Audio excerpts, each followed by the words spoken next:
Hello everybody, today I will show you how to create quiz in Google Form. If you find this video helpful, please consider subscribing and liking. Open any browser, search Google Form,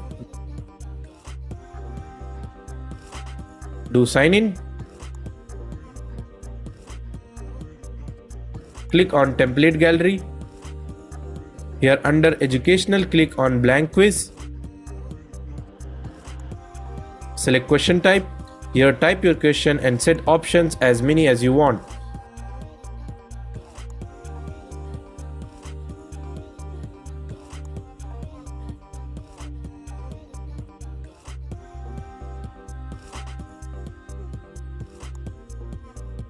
Click on answer key, select the correct option, and here you can give point as well.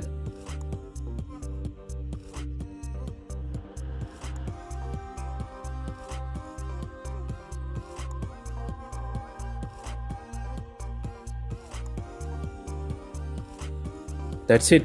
Thanks for watching.